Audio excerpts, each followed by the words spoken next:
একাদশ শ্রেণীর মানবিক বিভাগের শিক্ষার্থীবৃন্দ, তোমাদের সবাইকে জানাচ্ছি আন্তরিক শুভেচ্ছা ও উষ্ণ অভিনন্দন। বেশ কয়েকদিন পরে আবারও তোমাদের সামনে দাঁড়িয়ে আমাদের আরাধ্য বিষয় যুক্তিবিদ্যা, আর সেই বিষয়ের একটি নির্দিষ্ট টপিক বা যে বিষয়বস্তু নিয়ে আলোচনার সূত্রপাত করেছিলাম আমি, সেটি ছিল পদ বা টার্ম। ইতোপূর্বে আলোচিত হয়েছে বা তোমরা জেনেছ যে আমরা বাংলা ভাষা পাঠের মধ্য দিয়ে পদ বলতে যা বুঝি, যুক্তিবিদ্যায় পদ বলতে সেটাকে বোঝায় না। যেমন বাংলা ভাষায় পদ হচ্ছে বিশেষ্য, বিশেষণ, সর্বনাম, ক্রিয়া, অব্যয়।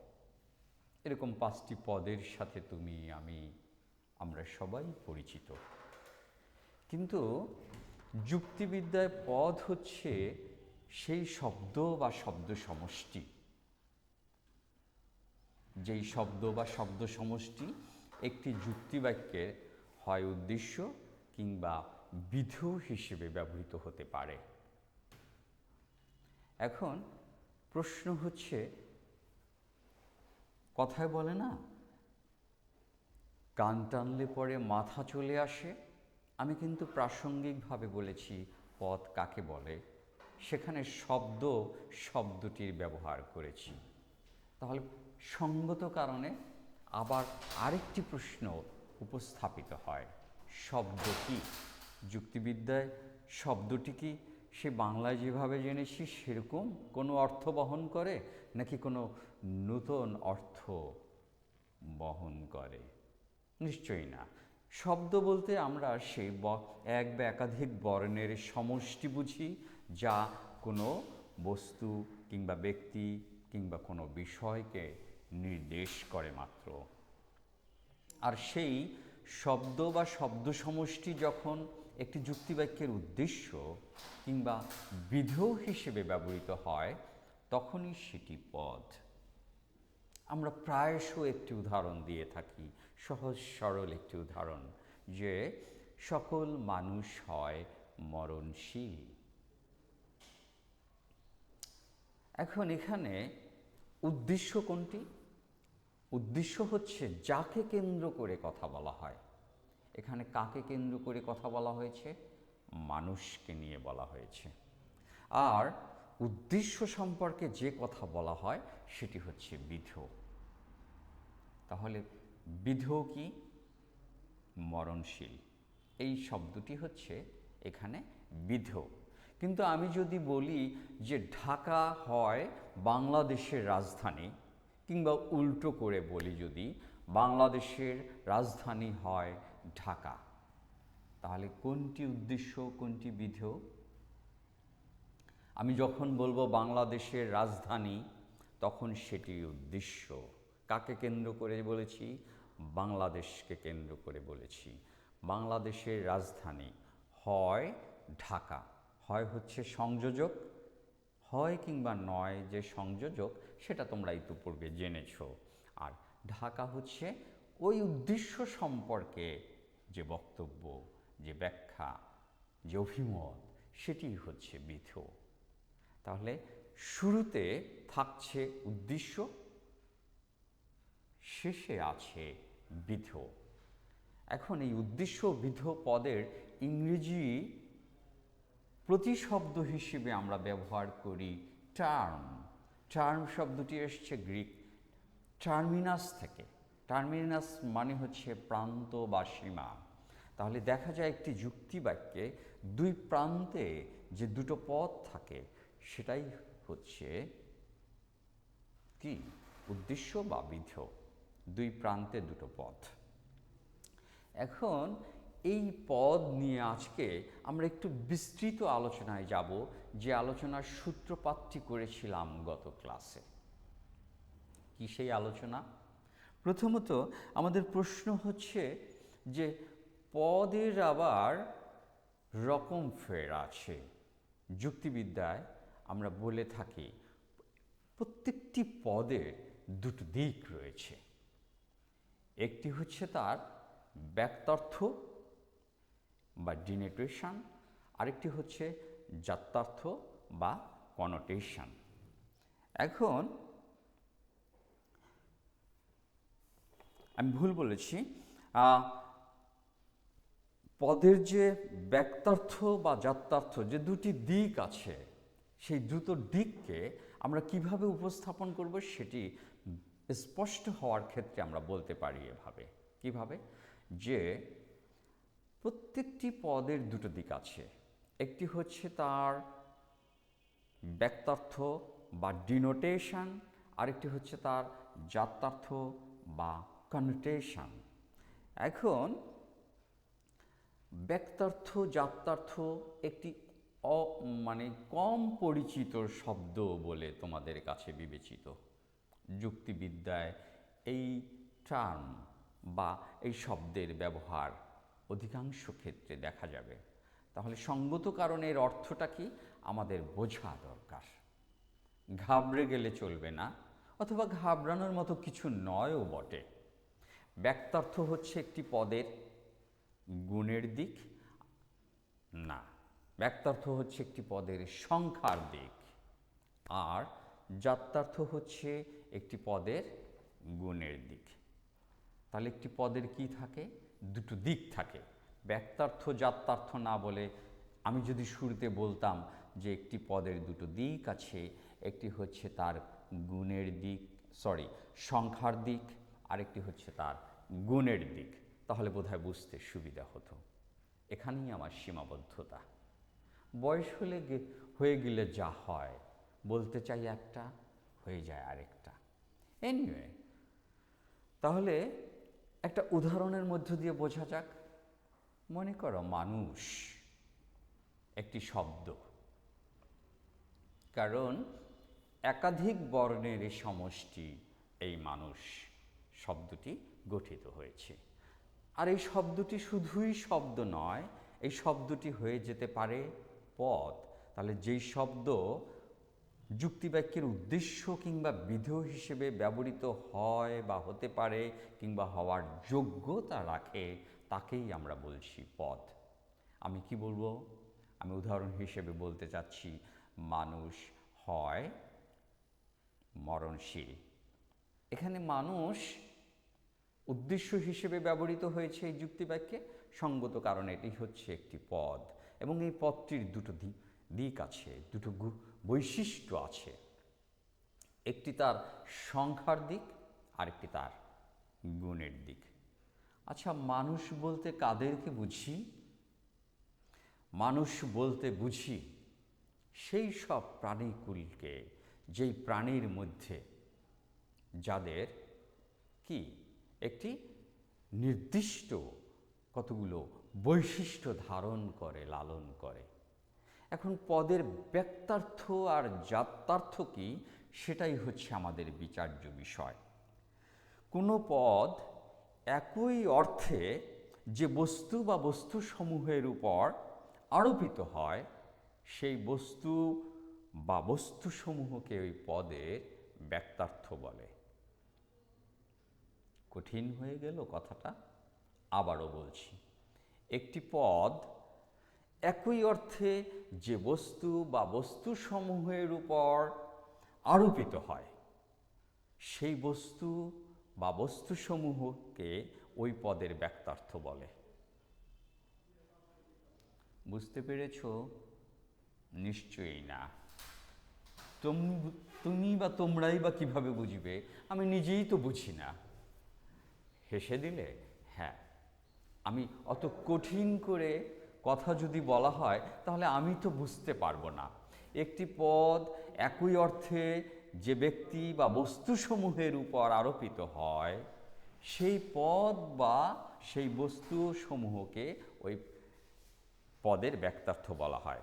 সেই বস্তু বা বস্তুসমূহকে ওই পদে ব্যক্তার্থ বলা হয়। কঠিন লাগে, কিন্তু কঠিন নয়। আচ্ছা, উদাহরণ হিসেবে বলেছিলাম না মানুষের কথা? তাহলে মানুষ একটি পদ। এই পদটি,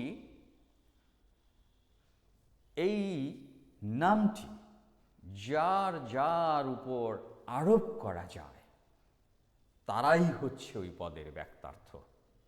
আচ্ছা, কার কার উপর আরোপ করা যায়? তোমার আমার বন্ধু, তোমার আমার আত্মীয় স্বজন, পিতা মাতা, ভাই বোন, পাড়া প্রতিবেশী যারা আছে তারা মানুষ না। তারাই কি শুধু মানুষ? আমাদের দেশবাসী তারাই কি শুধু মানুষ? কিংবা আরেকটু যদি বৃহত্তর পরিসরে যাই, এশীয়বাসী তারাই কি মানুষ? না, ওভাবে না। সোজা কথা, মোদ্দা কথা, মানুষ শব্দটি উচ্চারণের মধ্য দিয়ে যে প্রাণীকে চিহ্নিত করা হয় কিংবা চিহ্নিত করা যায় তারা সবাই হচ্ছে ওই পদের ব্যক্তার্থ, অর্থাৎ সংখ্যার দিক। অতীত, বর্তমান এবং ভবিষ্যতে অনাগত সেই সব প্রাণীকুল, যে প্রাণীকুলকে মানুষ নামে চিহ্নিত করা যাবে, মানুষ নামে অভিহিত করা যাবে, মানুষ নামে ডাকা যাবে। তাহলে অর্থটা কি দাঁড়ালো? একটি পদ একই অর্থে যে ব্যক্তি বা বস্তু বা বস্তুসমূহের উপর আরোপ করা যায়, সেই বস্তু বা বস্তুসমূহই হচ্ছে ব্যক্তি বা বস্তু বা বস্তুসমূহই হচ্ছে ওই পদের ব্যক্তার্থ। সোজা কথা, মোদ্দা কথা, সংখ্যার দিক। কিভাবে? মানে একটি বস্তু, মনে করো মিষ্টি। মিষ্টি একটি বস্তুর নাম।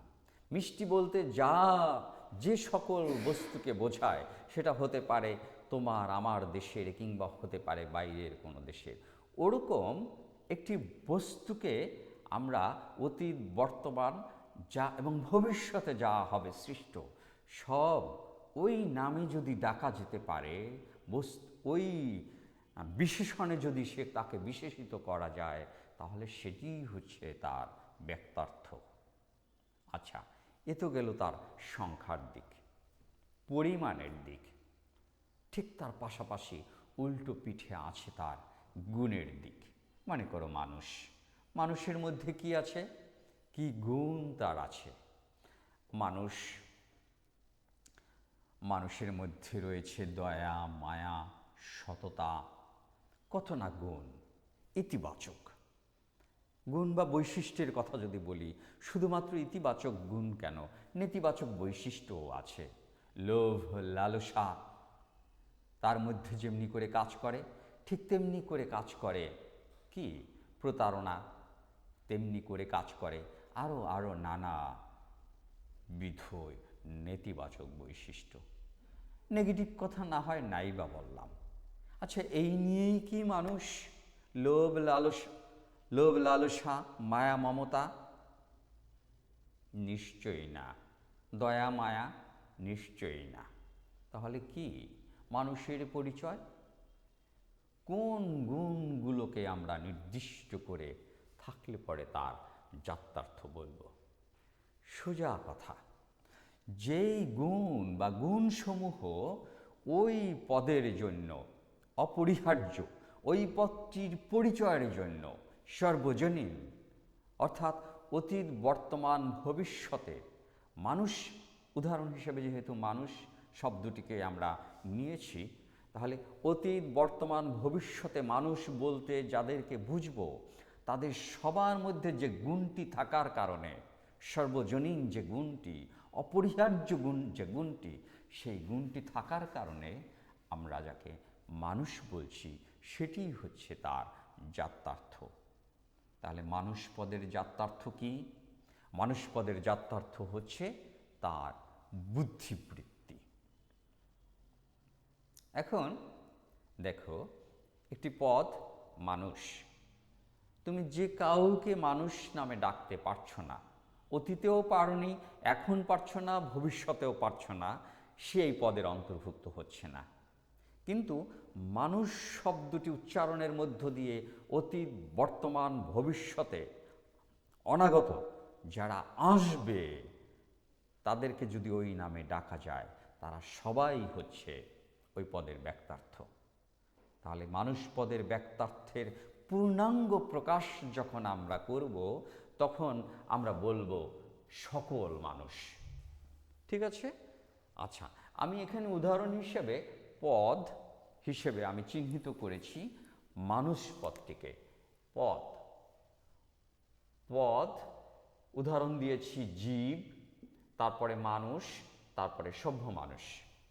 আমি মাঝখানের উদাহরণটিকে টেনে নিয়ে একটু আলোচনার অংশগ্রহণ করতে চাই তোমাদের সাথে, বুঝতে সহজ হবে এই কারণে।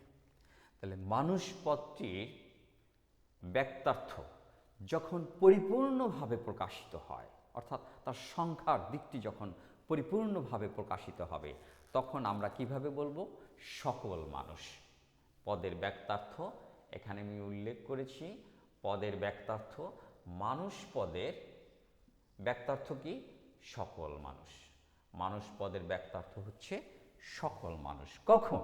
যখন আমি পরিপূর্ণভাবে পূর্ণ ব্যক্তার্থকে প্রকাশ করব, তখন সেই পদের ব্যক্তার্থ হচ্ছে সকল মানুষ। আর যখন আমি পূর্ণ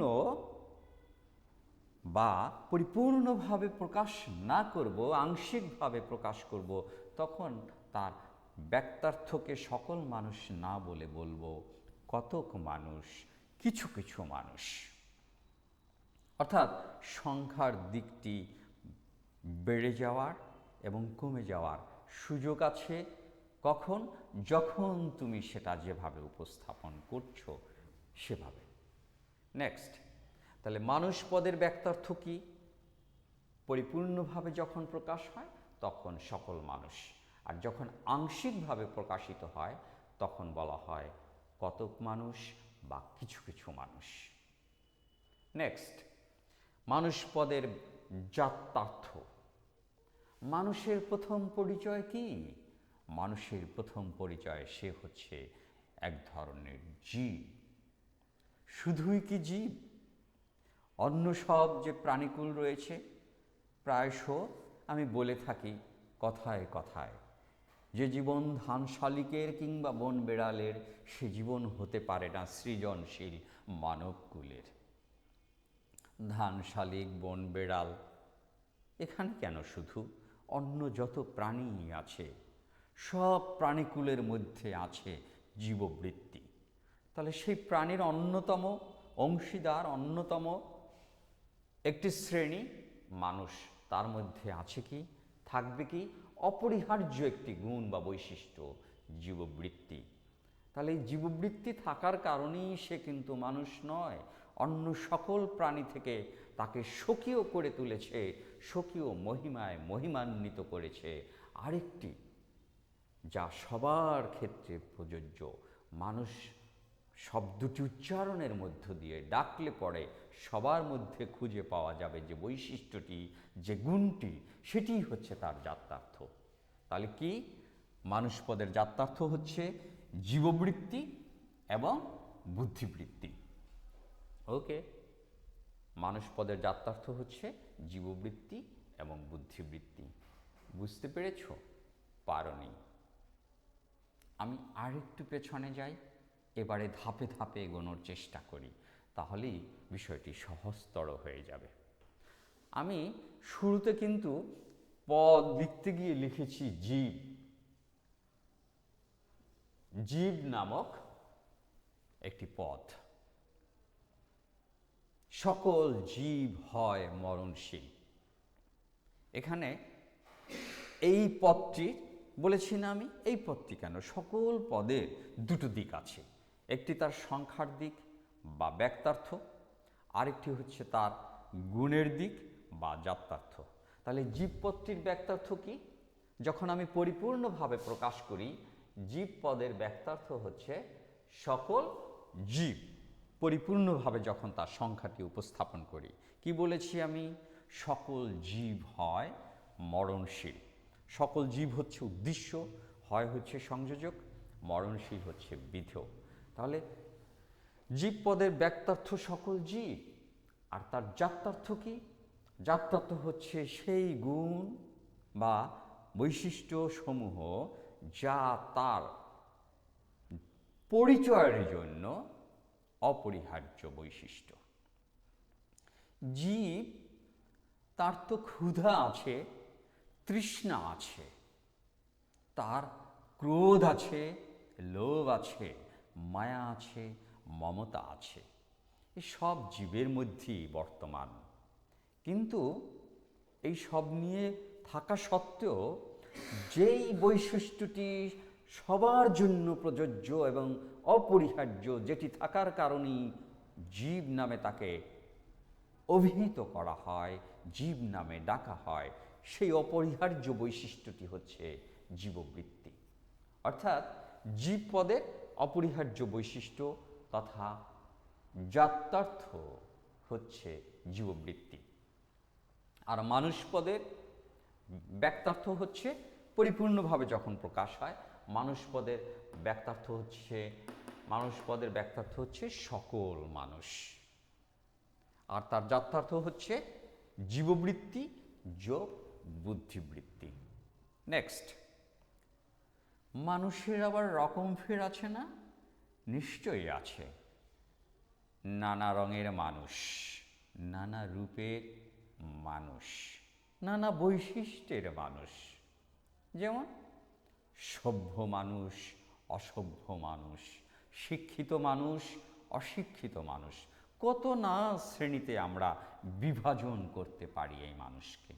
আমি এখানে উদাহরণ হিসেবে মানুষ পদটিকে দুই ভাগে বিভক্ত করেছি।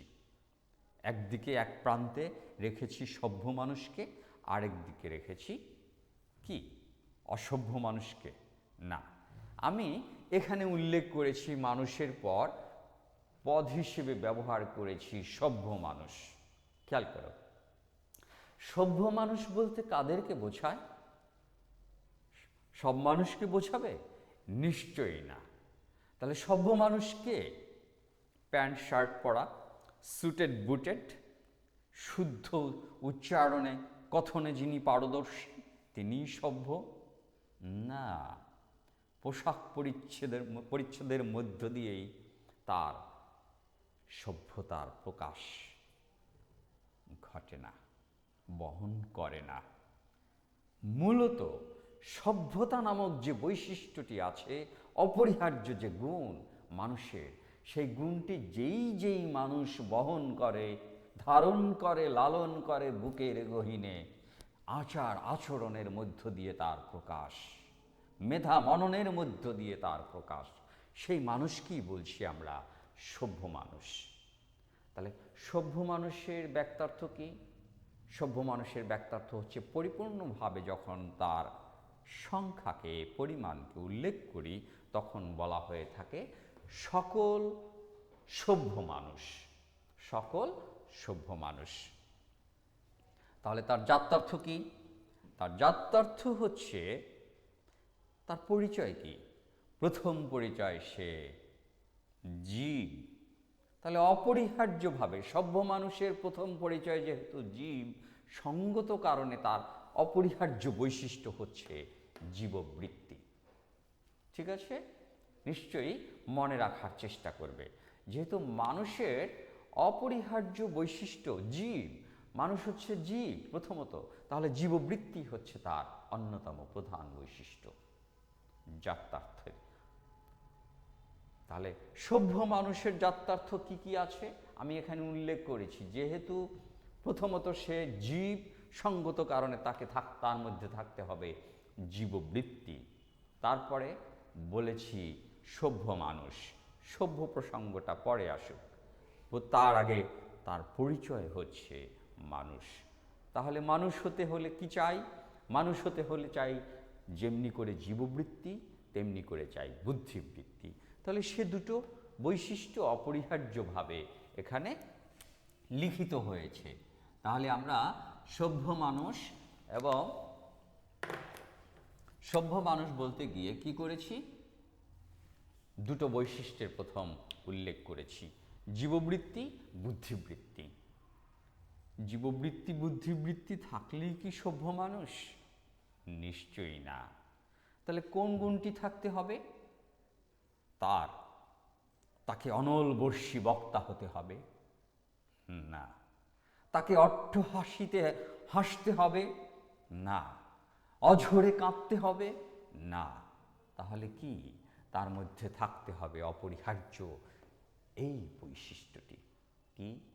সভ্যতা। তাহলে সভ্য মানুষের ব্যক্তার্থ হচ্ছে সকল সভ্য মানুষ। অন দ্য কন্ট্রারি, তার যাত্রার্থ যেন কি?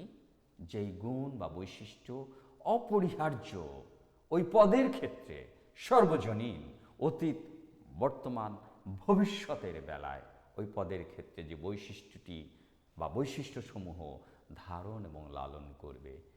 তাহলে সভ্য মানুষের যাত্রার্থ বলতে আমরা উচ্চারণ করতে পারি জীববৃত্তি, বুদ্ধিবৃত্তি, পাশাপাশি আরেকটি সভ্যতা। তাহলেই না সে সভ্য মানুষ। তাহলে তোমরা একটা জিনিস নিশ্চয়ই বুঝতে পেরেছ যে আমি শুরু থেকে আমি বিভাজন করতে গিয়ে পদের ব্যক্তার্থ যাত্রার্থের উল্লেখ করতে গিয়ে কি করেছি? পদ হিসেবে প্রথম আমি উল্লেখ করেছি জীব নামক একটি টার্ম বা পদ। তাহলে জীবের ব্যক্তার্থ কি? সকল জীব। সকল জীব হচ্ছে তার ব্যক্তার্থ। এখন জীব পদের যাত্রার্থ কি? জীববৃত্তি। আমি বলতে পারি উদাহরণ দিয়ে, সকল জীব হয় মরণশীল। ঠিক আছে? পূর্ণ ব্যক্তার্থের পরিচয় বহন করে।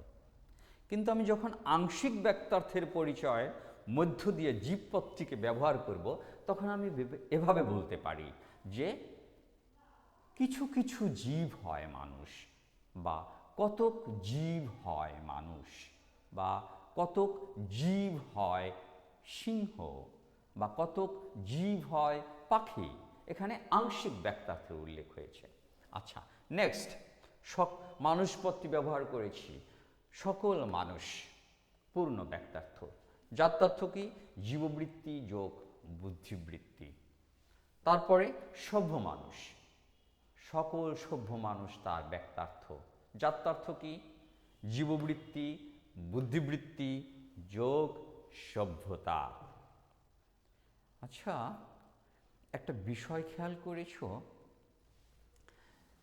আমি যখন যে পদের উল্লেখ করেছি সেই পদটির উল্লেখ করতে গিয়ে যখন ব্যক্তার্থ, মনে করো প্রথমে জীব পদের ব্যক্তার্থ, আর তার পরবর্তীতে যা ব্যবহার করেছি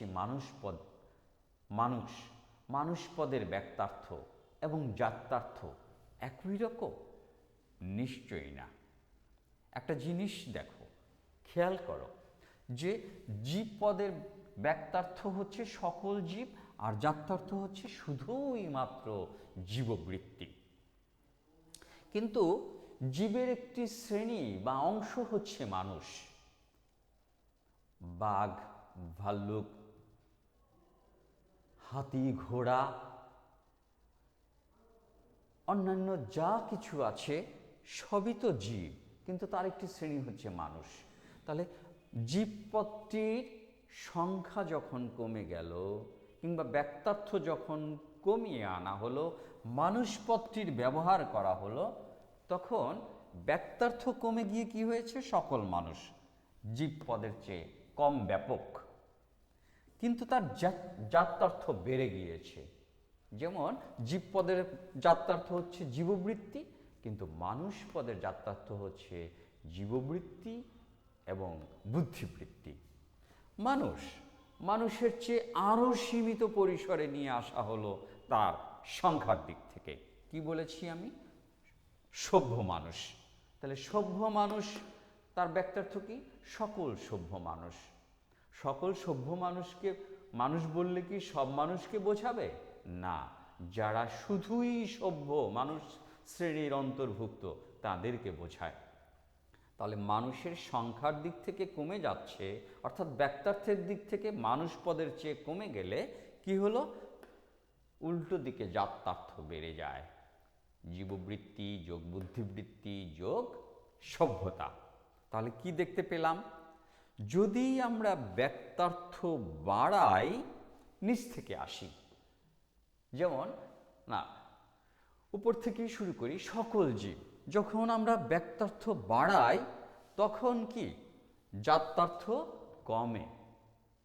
খেয়াল করো, যেমন জীব পদের জাত্যার্থ জীববৃত্তি, যখন আমরা ব্যক্তার্থ কমাই তখন জাত্যার্থ বাড়ে। যেমন মানুষ, মানুষ পদের ব্যক্তার্থ হচ্ছে সকল মানুষ, জীব পদের চেয়ে ব্যক্তার্থ কমে গিয়েছে, কিন্তু জাত্যার্থ বেড়ে কি হয়েছে, জীববৃত্তি যোগ বুদ্ধিবৃত্তি। মানুষ, এই পদটির ব্যক্তার্থ কমিয়ে আরও কমিয়ে বলা হলো সভ্য মানুষ, সীমিত হয়ে গেল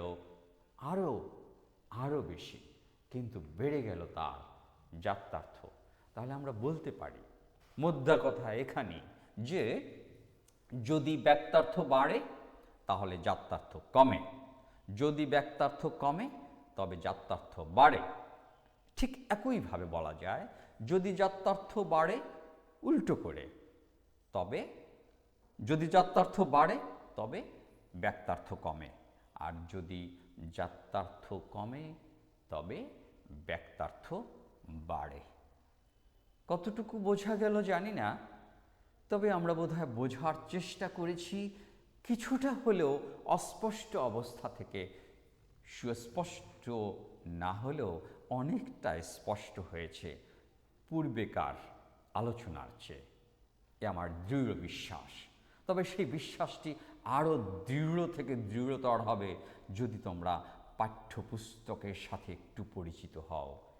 বিষয়বস্তুকে এত ব্যস্ত, আমি জানি ব্যস্ত থাকো, কত ব্যস্ততার মধ্যে পার করো তোমাদের সময়, একটু তার মধ্য দিয়ে সকালে এবং রাতে দুটো পৃষ্ঠা উল্টে দেখো, এই সময়টা কাজে লাগবে। কারণ ভবিষ্যৎ অনেক কঠিন, সেই সব কঠিন সময়টা পার করতে হলে এখনই তোমাকে প্রস্তুতি নিতে হবে। তুমি প্রস্তুত হও এবং আগামী দিনে তুমি হবে সেই লড়াকু সৈনিক, এ আমার দৃঢ় বিশ্বাস। ধন্যবাদ সবাইকে।